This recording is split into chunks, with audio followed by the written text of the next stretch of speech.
Ich mag mich noch gut erinnern, ich bin da mit meiner Mutter, mit der Schwester auf der Gäbrücke gelaufen.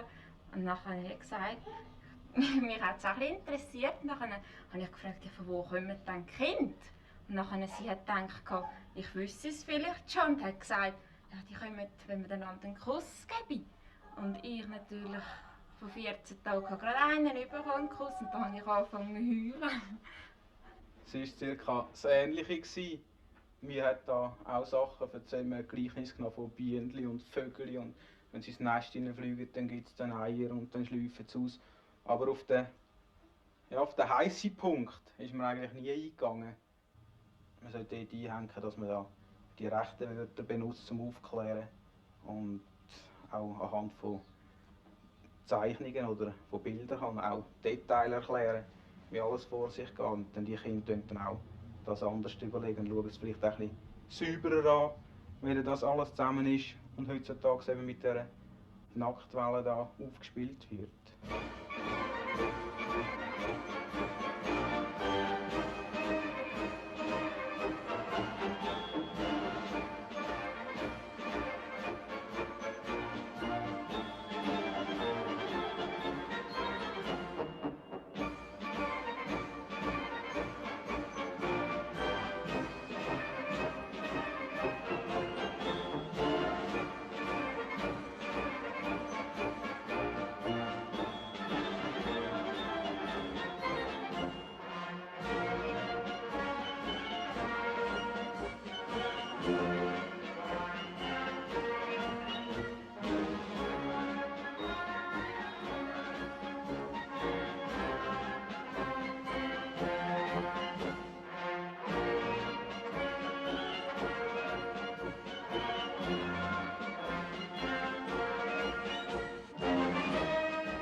Auch die allerbehütetsten Kinder werden eines Tages mit sexuellen Darstellungen konfrontiert, denn Abbildungen von erotischem Inhalt begegnen uns heute überall und in jeder nur erdenklichen Form. Eltern sehen sich mit wachsender Beunruhigung einer allgemeinen Sexenthemmung gegenübergestellt. Was nun, ist ihre Frage. Kann die Begegnung mit erotischen Abbildungen schädliche Folgen für die Kinder haben? Das Problem, die Jugend vor Schädigungen ihrer sittlichen Entwicklung zu schützen, ist gar nicht neu, sondern sehr alt. Schon Sokrates sagte, dass alles, was der Mensch im frühen Alter in seinen Vorstellungskreis aufgenommen habe, in der Regel auch unauslöschbar und unwandelbar haften bleibe. Darum komme es darauf an, dass das, was er zuerst höre, Erzählungen von durchaus sittsamer Art sein müssten. Je kleiner ein Kind ist, desto weniger wird es verstehen, was mit den erotischen Darstellungen gemeint ist, denn es weiß noch nichts von der sexuellen Bedeutung der Bilder. Erst etwa vom 10. Lebensjahr an erwacht im Kind das Verständnis für sexuelle Vorgänge. Wie das Kind nun reagiert, hängt ganz davon ab, ob es bereits aufgeklärt wurde und in welcher Weise das geschehen ist. Nur etwa 20% der Kinder werden in der Schweiz von ihren Eltern aufgeklärt. Alle übrigen erfahren ihre Aufklärung noch immer auf der Straße, meist durch Gleichaltrige und ebenso unwissende Kameraden, denn auch die Schule kommt mit ihrem Sexualkundeunterricht meist zu spät. Ihr bleibt es dann vorbehalten, bereits falsch geprägte Meinungen zu korrigieren. Hier sehen wir das weibliche Ei mit seinen verschiedenen Zotten zum Festhalten vom Samen, wenn er Im Ausland wird in vielen Schulen schon seit geraumer Zeit Sexualerziehung in den Lehrplan eingebaut. Wie sieht es in dieser Hinsicht bei uns aus? Frau Erika Arnold wird von verschiedenen Schulen der Innerschweiz, hauptsächlich von katholischen Instituten, jeweils sporadisch zu einem ambulanten Schnellkurs in Sexualerziehung aufgeboten. Als Reisende in Sexualkunde fährt sie mit ihrem Köfferchen voller Unterlagen von Schule zu Schule. Zur effektiven Vereinigung der Befruchtung des weiblichen Eis. Nächstes Bild bitte. Es handelt sich um eine Familie Bruckmann. Da ist Ehepaar Bruckmann. Der älteste Sohn, ein Medizinstudent, 19-jährig. Die 13-jährige Tochter, Susanne, ein Mädchen in der Pubertät. Der 8-jährige Eine andere mögliche Peter und die Unterrichtsform einjährige zeigt das Zwilling Beispiel der Klasse von Herrn Claudi und Emil Rolfi. Hintermann. Außerdem, Gemeinsam mit wie ihrem man ein Lehrer bisschen haben wüst diese zeigt, Schüler eine gehört auch der Unterrichtsstunde für das Napoleon, Fernsehen eine wiederholt. Landsteinmischung zur Familie. Er ist ein Abkömmling von einem Bernhardiner und einer Appenzeller Sennenhündin. Nächstes Bild bitte. Das ist jetzt der Fall. Er hat inzwischen gewachsen. Er strebt auf das weibliche Ei zu. Die ehemalige Einbruchstelle hat sich geschlossen. Es kann also nicht mehr raus. Und das nächste Bild will zeigen die effektive Verschmelzung. Von der 13-jährigen Susanne Bruckmann erfahren wir, dass sie im Alter von der sogenannten Pubertät von der Geschlechtsreife sei. Könnte das der Max nach der Idee? Bei einem Menschen, der in die Jahre an der Geschlechtsreife kommt, fangen Geschlechtsdrüsen an zu funktionieren. Beim Bub sind es die beiden Hoden. Das ist die vorbildliche Haltung einer gut vorbereiteten jungen schwangeren Frau mit sehr schöner Haltung. Anfangsschwangerschaft ungefähr Hälfte, 6. Monat und 9. Monat. Und wenn sie so erzogen ist und vorbereitet, wird sie also auch selten Beschwerden haben, der Rückenweh. Nächstes Bild bitte. Ihr eigener Körper ist noch so neu für sie, dass sie sich zuerst an ihn gewöhnen muss. Ich finde die gemalte Susanne vom Munch nicht schön. Verschiedene Wachstumsstadien vom Embryo, weil von jetzt an heisst es Embryo. Das ist ganz am Anfang, ungefähr 2. Monat.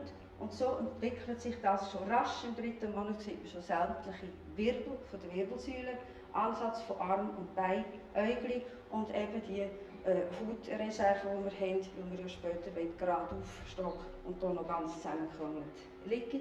Und sonst haben wir das Stadium, wo wir davon gehört oder gelesen haben, wo die Kinder in diesem Stadium stehen geblieben sind, eben dank sehr ungünstigen Mitteln, die man den Frauen verabreicht hat und es nicht gewusst hat. Wie bitte?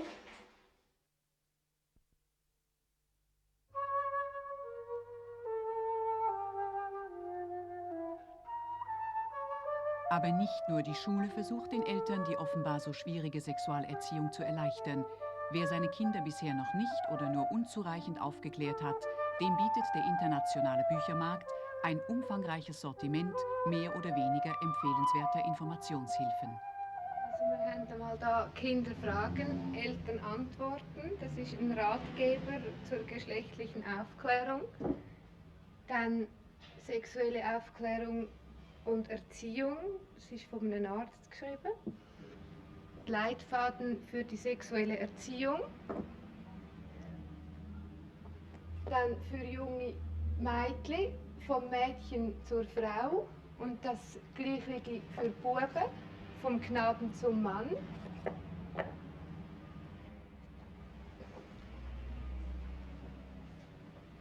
Dann hat es da einen Schema-Atlas, Geburt, Zeugung und Verhütung. Dann hätten wir da noch das Lexikon der Sexualität. Das ist eher ein Fotoband.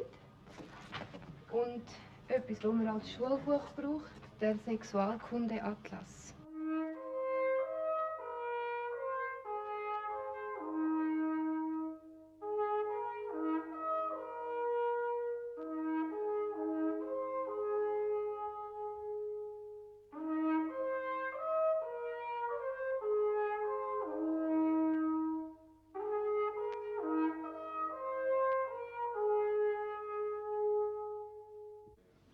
Ja, ich habe die so aufgeklärt in dem Sinn, nicht direkt,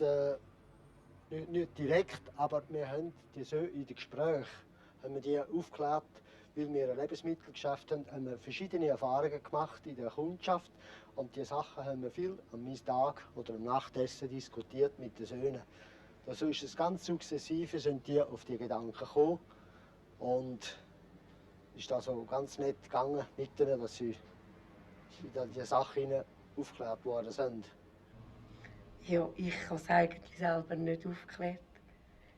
Das hat eben dann der Pfarrer im Konfirmandenunterricht gemacht. Aber ich weiß halt nicht, ob er es richtig und gründlich gemacht hat, wie es man eigentlich sollte. Ich kann mir das nicht vorstellen, wie er es. eben, er hat es dann auch getrennt gemacht, nicht einmal die Mädchen und einmal die Buben. Dann. Ich habe meine Tochter aufgeklärt, indem dass ich ihr erklärt habe, wegen der Periode. Und dass sie keine falsche Einstellung hat.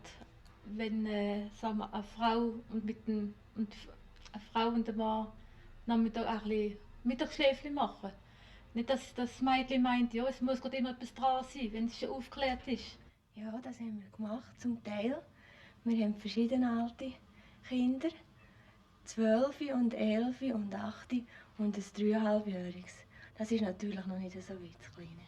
Ehrlich gesagt, ich selber zum Beispiel habe das Gefühl, ich würde da die richtigen Worte nicht finden. Vielleicht ging es. Das Mädchen war damals etwa 3-jährig, als ich wieder in Erwartung war mit dem Zweiten. Und da ist das unwillkürlich die Frage gekommen, Mami, wie kommst du ein Kind lieber und wie geht das? Ja, auf das hin, als es Periode hat bekommen, sie haben damals schon gewusst, dass ich das auch habe. Und dann habe ich das auf das hin ausgeführt, nicht? Und gesagt, wie es ist. Einfach bis zu einem gewissen Ding. Und ich dachte, ja, das langt jetzt wieder einmal. Und dann sind sie immer mit Fragen gekommen und dann habe ich die beantwortet, wie sie mich gefragt haben. Die Tochter hat einiges gefragt bei der Frau. Beim Sohn ist es ein bisschen ruhiger gegangen. Es war leicht bei mir, weil ich habe im Ganzen 5 Kinder. Wenn wieder eins auf dem Weg war, haben sich ganz natürlich die Fragen ergeben. Und man hat einfach Antwort gegeben. Das ist eigentlich im Gespräch, haben wir jeden Tag ja so Sachen durchgenommen, schon von klein auf. Und sagen wir, mit 12 bis 14 Jahren ist man natürlich ein bisschen tiefer gegangen. Die sind dann zwischen 4 und 10 Jahren zum Beispiel. Ja, was ist das andere? Das älteste ist etwa 12 gewesen, so 11,5, 12, wenn sie gekommen ist. Wo das Töchterli 11-jährig war, hat es Periode bekommen und da bin ich mal so oben da gesessen und da haben wir darüber geschwätzt.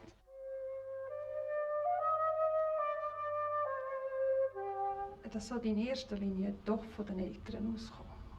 Später, wenn sie mal in die Schule gehen und sich gewisse weitere Probleme ergeben, die sie vielleicht nicht mehr unbedingt wollen, mit den Eltern besprechen, ist es meines Erachtens gut oder sicher nicht von der Hand zu weisen, dass es in der Gruppe von der Schulklasse ganz sicher auch kann erfolgen.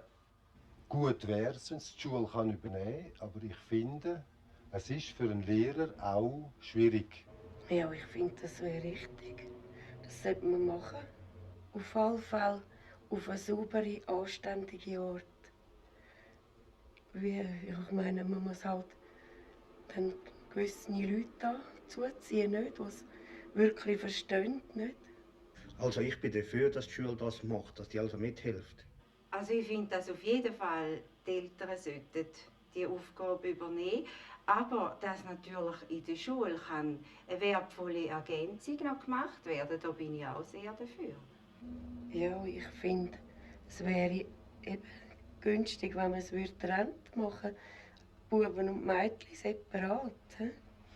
Es gibt doch eben Buben, die manchmal dumm schwätzen und so nicht. Und dann lachen sie. Und das wäre auch nicht angenehm, nicht? Das würde doch irgendwie stören. Ich persönlich möchte dann eigentlich wissen, wie das gemacht wird und wer das macht. Ich bin dafür, dass die Schule das machen sollte. In dem Sinn, dass vielleicht im Elternhaus das nicht überall ganz sauber geratet. Und der Lehrer hat da sicher bessere Erfahrung bei der Sache, schon durch das von Büchern lesen und andere, die ja mehr Schule machen. Aber der Lehrer ist da besser, er kennt auch seine Schüler gut. Und ich wäre also dafür, dass das aus der Schule aus gemacht wird. Es ist eine Hilfe für die Eltern zur sexuellen Aufklärung der Kinder und wie der Titel sagt, zu wissen, was man den Kindern antworten auf unbequeme Fragen. Das Gleiche in der gleichen Art, aber für Schulkinder schon, ist Kinder fragen, Eltern antworten. Ebenfalls ein Ratgeber zur geschlechtlichen Aufklärung. Sie ist nicht mehr ganz für die ganz Kleinen, sondern eben schon für die Älteren. Dann Aufklärung heute, Handbuch für Eltern und Erzieher. Das wäre auch etwas für die Lehrer mal zum Studieren. Und etwas zum mit den Kindern zusammen anschauen und ein Erklären zugleich wäre der Band mit diesen Schemazeichnungen, wo man auch mit den Kindern gemeinsam kann lesen und anschauen und dann es zugleich auch erklären.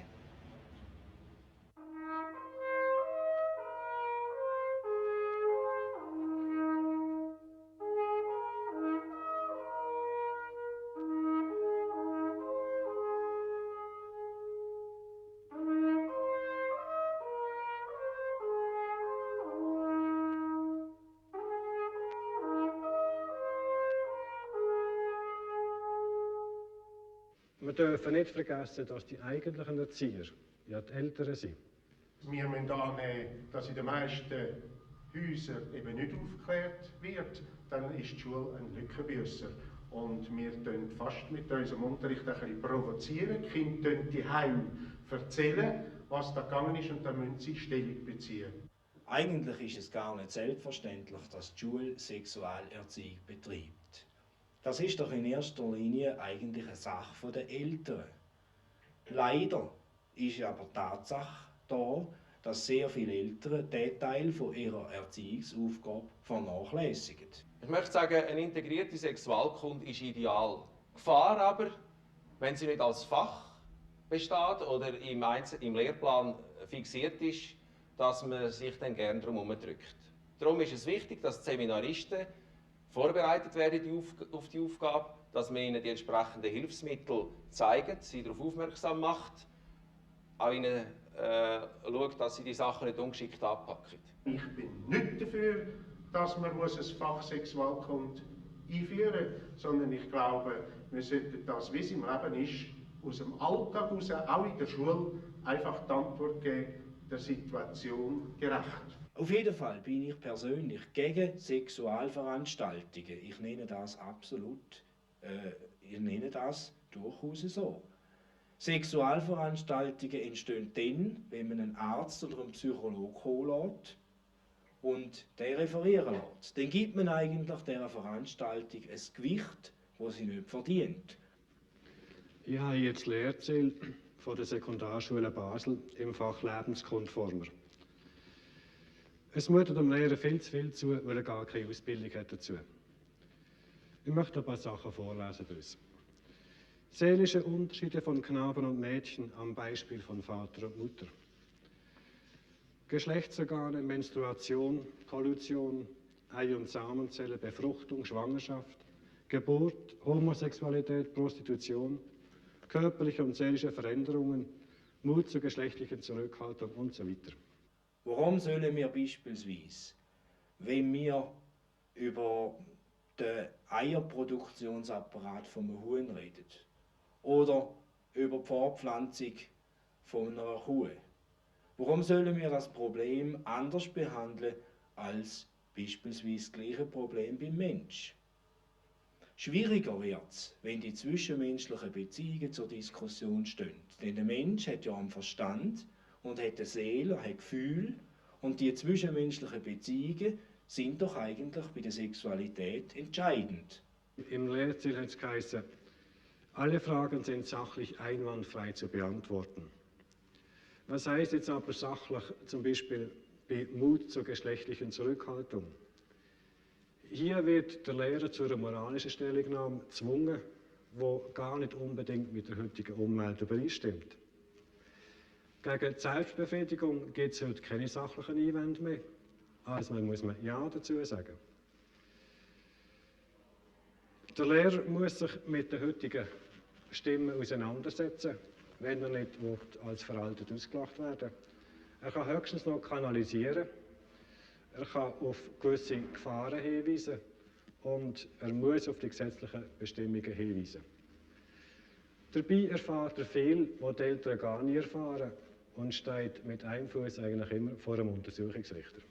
Ein grosses Problem für den Lehrer ist die Individualität von seinen 20 oder 25 Mädchen und Buben. Jeder ist in einem verschiedenen Entwicklungsstadium. Und es ist nicht möglich, im Rahmen von einer Klasse den Unterricht so zu gestalten, dass die notwendige Individualität gewährleistet ist. Das wäre ein Problem, das die Eltern sehr viel besser lösen könnten mit ihrem eigenen Kind.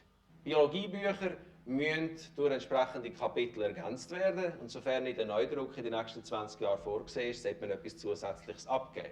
Es wird heute über den Sexualunterricht in der Schule sehr viel diskutiert, über eine Sache, die eigentlich selbstverständlich wäre. Sicher ist, dass die Kinder von der jetzt heranwachsenden Generation der Schule die Probleme abnehmen, weil sie nämlich dann das längst vorweggenommen haben.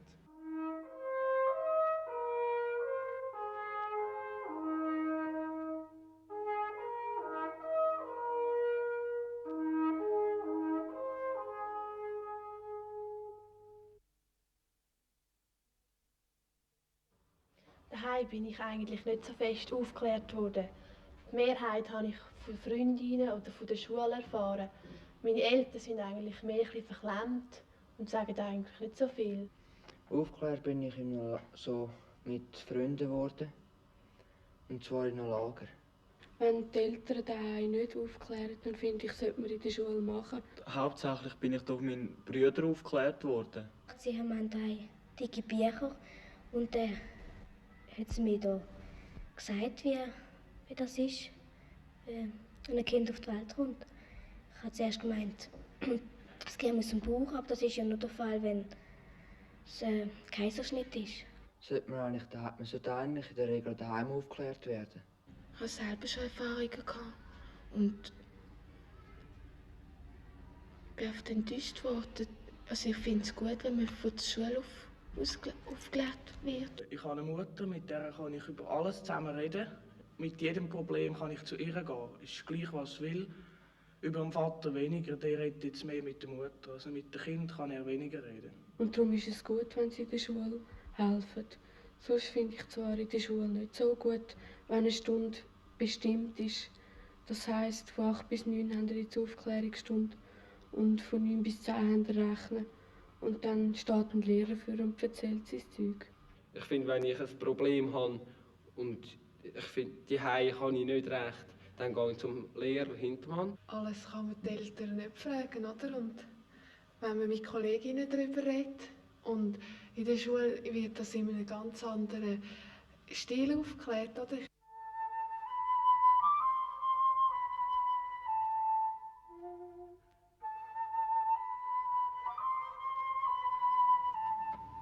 Für Kindergartenschüler und die Kleinen als Bilderbuch zum Anschauen und vielleicht als erstes fürs erste Lesealter, zum die ersten Leseversuch machen, das originelle Bändli 1 und 1 gleich 3.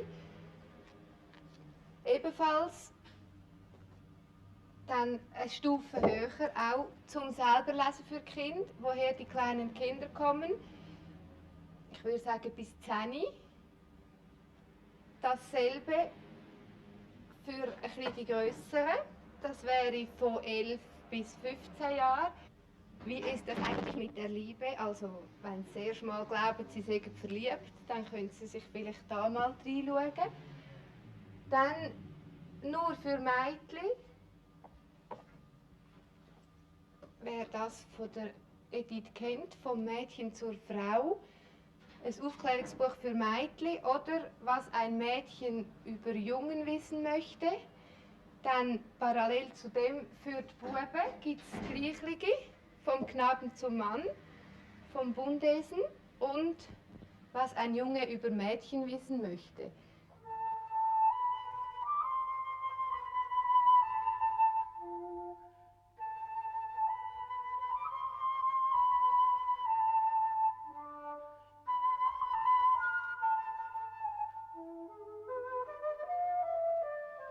Sexualerziehung ist grundsätzlich eine Aufgabe vom Elternhaus, in dem die Eltern das Kleinkind bis hin zum Erwachsenen in sexueller Hinsicht erziehen. Es ist uns klar, dass verschiedene Eltern Hemmungen haben, um mit ihren Kindern offen und objektiv über Probleme der Sexualität zu reden. Viele Eltern haben auch nicht die Fähigkeit, die entsprechenden Themen mit ihren Kindern kindgemäß zu besprechen, weil sie die nötigen Informationen nicht haben. Das hat zur Folge, dass die Schule als Überbrückungshilfe eintritt und sich in der Sexualerziehung engagiert hat. Es ist ganz klar, dass die Sexualerziehung in der Schule niemals einen Endzweck darf bedeuten, sondern der Sinn hat, die heutige Jugend vorzubereiten auf ihre eigene Elternschaft später, damit sie selber imstande sein werden, ihre eigenen Nachkommen natürlich, harmonisch, auch in sexueller Hinsicht zu erziehen. Gleichzeitig mit der schulischen Sexualerziehung ist aber die Aufklärung der Eltern und die Information der Eltern äußerst wichtig. Zum Beispiel durch Elternkurs, durch Elternabend, durch Massenmedien, durch Zeitschriften und so weiter. Wenn in dieser Art die Eltern und die Kinder in sexueller Hinsicht erzogen werden, wenn sie die nötigen Informationen bekommen, dann werden auch alle Probleme, die gegenwärtig so aktuell sind, beispielsweise das Problem von der Sexwelle und von der Pornografie, gar keine wesentliche Rolle mehr spielen.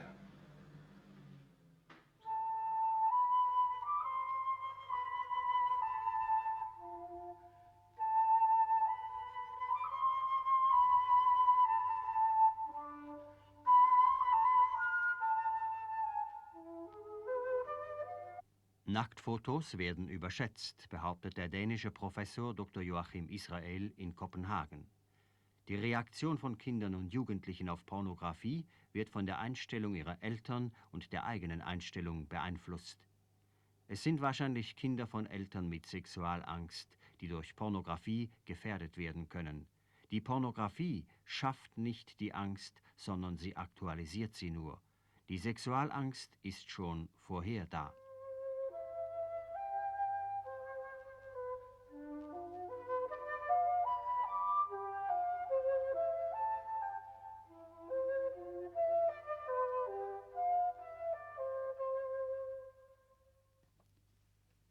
Frau Dr. Gisela Schmeer, Ärztin und Psychologin in München, Mutter von 4 Kindern, ist anderer Meinung. Geben wir es doch zu, alles, was da an Pornografie auf uns zurollt, ist Geschäft und sonst gar nichts. Und die Kinder sollen das Geschäft nicht verderben. Pornografie kann ein sensibles Kind ganz schlicht schockieren. Irritationen dieser Art können bei Kindern zu einer Abkehr, zu einem Abscheu vor allem Sexuellen führen. Zu ganz ähnlichen Symptomen also, wie sie die frühere Prüderie hervorgebracht hat.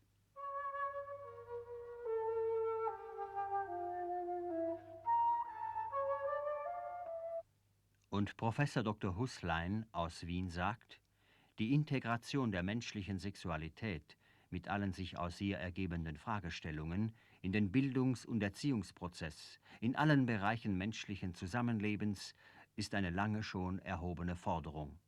Es ist hoch an der Zeit, dass sie erfüllt wird. Es ist die einzige Möglichkeit, der heranwachsenden Jugend Hilfe anzubieten zur Bewältigung ihrer Probleme in einer ständig sich wandelnden, hauptsächlich rational ausgerichteten Welt.